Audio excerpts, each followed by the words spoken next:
What's up? This is Dominic here for We the Students Television. I'm here at Evergreen State College, Tacoma, with Dr. Artee Young. Thank you, Doctor, for your time. You're more than welcome. Let's start off with Evergreen. What is a little bit of the history behind Evergreen, and why is it so important, Evergreen Tacoma campus, so important to the community of Tacoma? Okay, so we'll start with the history of the Evergreen State College Tacoma campus. That's great. Well, I'm told there's a lot of mythology behind the history of the Evergreen State College. There are varying stories. One story says that Dr. Mims started with a group of students doing what we call a cluster contract. Evergreen allows for students to work independently with faculty members. And if there's a group of students who want to work on one project or one idea, then they can do a cluster contract. That means several students working on one idea under the tutelage of a faculty member. And so Dr. Mims was a faculty member at the Evergreen State College Olympia. And she was questioned by the community as to why there was a new school down in the woods in Olympia, but nothing for the people here in Tacoma. And so she said, "You're right, let's start something." And so she began to meet with a group of students. They registered, they applied for admission, were enrolled, never went down there. They worked in cluster contracts, and then it grew into classes. But it was started, I am told, at Dr. Mims' kitchen table. She invited the students. They would hold class in her kitchen, simply because there was no building at that time here in Tacoma. Certainly they were building a lot in Olympia, but not here. And so the story diverges a bit, because then there's another story that says that it started at Betsy Diffendahl's kitchen table, who was another Olympia faculty member who lived here in Tacoma, but that Dr. Mims, of course, led the class. At any rate, as people learned about the school, that others wanted to get an education. At that time, there were many retired military folk or persons working at military bases or at the post office. So they had the GI Bill, they had the funds to go to school to realize a dream they'd always held deep in their hearts. And so with this opportunity, they were able to fulfill lifelong dreams. And so the campus grew, and it moved around from different places here in Tacoma, namely in the Hilltop. At one point it was at the Colored Women's Club on Yakima. It was down on Pacific Avenue in a building.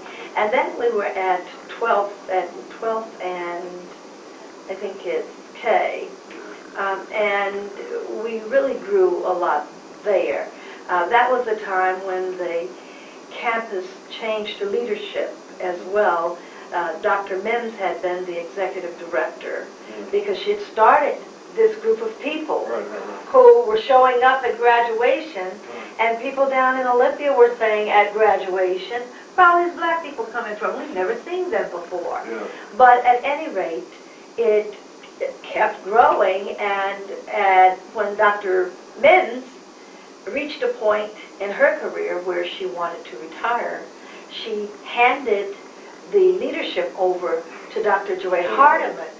And Dr. Hardiman held it for many years, and approximately 3 years ago, I was asked by the provost to lead this campus with the 100% support of the faculty and staff here at Tacoma. And so things have been booming, it seems, ever since I've been in this position. So that's a little bit about the history.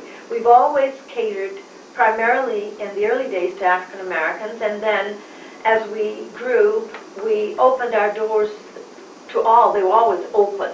But we more and more people of color and people with limited means who had been shut out of higher education chose to come to the Evergreen State College Tacoma campus. It's an upper division program, which means that most of our students have been through the first 2 years of college or have accumulated hours through work that they've done. Right. And so we offer an education specifically targeted to working adult people.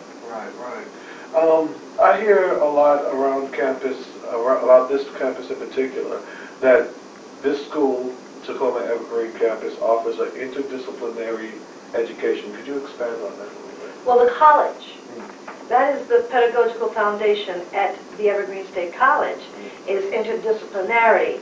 That means that you're not learning history in a silo, nothing else. No literature, no mathematics, no science. I was just reading an article in the New York Times Review of Books about a woman, Henrietta Lacks, whose body has supplied the material for scientific research. Something like millions of studies have been done using this woman's body, her body material, after she died, of course. And so Johns Hopkins and other places have been using it. Now, how can you teach bioethics without teaching history? It doesn't make sense. There was a time, you think about the Tuskegee experiment. You've got to contextualize that. Yes. And that's science. Yes. That's science, that's history, that's math, that's sociology. And so that's what interdisciplinary studies means. The student learns about phenomena from a truly broad perspective. That is, and here at Evergreen, we gear that around a theme. And so the theme becomes the title of the class. Right. And then the faculty approach that theme from their disciplinary points of view. Right. And that way, you learn how to do synthesis work, you learn how to think critically and analytically, and you learn content. Right. So from various perspectives so that it makes sense. There's an old story, it goes like this. A student from a traditional institution, I'm using that term very loosely because Evergreen has become traditional, but from a traditional point of view says, goes for a job. The employer says, well, we hired you for this, but can you do that? And the student from the traditional institution says, no, I can't do that. I wasn't taught that. My area of concentration is whatever it is. An Evergreen student will say, I've never really done it, but I think I can figure it out. That's the difference. Right. Here at Evergreen, we are going for our bachelor's in liberal arts. Can you tell me how, explain a liberal arts degree and how it's useful to the student? First of all, most schools offer more Bachelor of Arts degrees than Bachelor of Science degrees. I mean, there are only two little tracks you can go down. And we believe at Evergreen that a liberal arts education that fits in with the disciplinary question you asked offers a student a broad perspective on the world of knowledge rather than this siloed approach. You know, I have my degree in biology, Bachelor of Science in biology, or I have a concentration in biology with a Bachelor of Arts. That means you've studied philosophy, you've studied history, you've studied science, you've studied sociology, you've studied anthropology, you've studied bioethics, you've studied law, political science, you've studied all of it. That's what it means.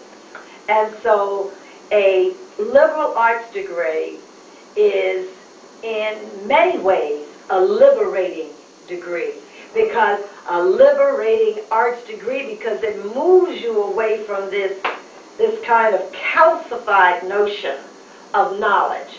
Knowledge is always changing. The thing to do is to learn content, yes, but to also learn how to think. Right. Because if you're stuck in some calcified understanding of phenomena, it's a pretty bad position to be in. And so the liberating arts, or the liberal arts, provide the students with an opportunity to just understand knowledge in a way that is constantly changing, that is not just siloed and concretized, but that is palpable and always changing, just like your heartbeat. You get sick and your heart doesn't say, hey, I got to stop and slow down, Right. because then you're dead. Yeah. Just like some education is just dead. But the heart is beating, and so the ability to think critically is always beating. And you can accommodate new knowledge as it comes to you. Wow. One last question, Dr. Young.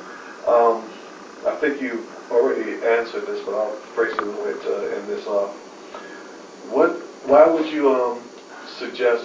What would you suggest for students who want to get into Evergreen, to this Tacoma campus, and what is the future for this campus, in your opinion?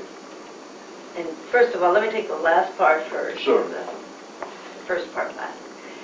This campus has within its ambit outstanding possibilities. There was a woman who was publisher of a black newspaper here in Tacoma, Virginia Taylor. It was the Northwest Dispatch. Virginia's idea was that the Evergreen State College Tacoma campus would become the Columbia University of the Hilltop.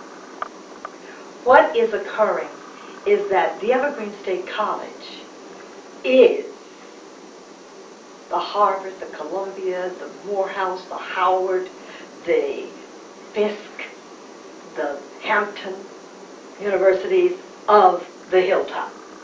It's here. We are unique in our niche here in Tacoma.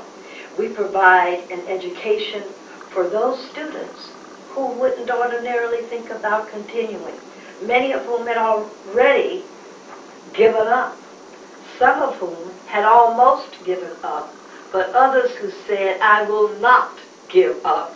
And so we take you all. We start with where you are. If you're having problems with math or writing, we provide infrastructure support so that you can rise up to the level that we need. We cannot continue to throw away our citizens if they don't qualify for admission to one university or one college. We must open the doors to higher education if we as a community, a city, a state, a nation are to survive and thrive. The Evergreen State College, quite frankly, in my estimation, is the savior of the Pierce County greater community, because we're educating all our people who come to our doors. Well, thank you for a very passionate interview, Dr. Artee Young. Thank you. You are more than welcome. I've really enjoyed talking with you this morning. This is Dominic for We the Students Television and Dr. Artee Young. Thank you.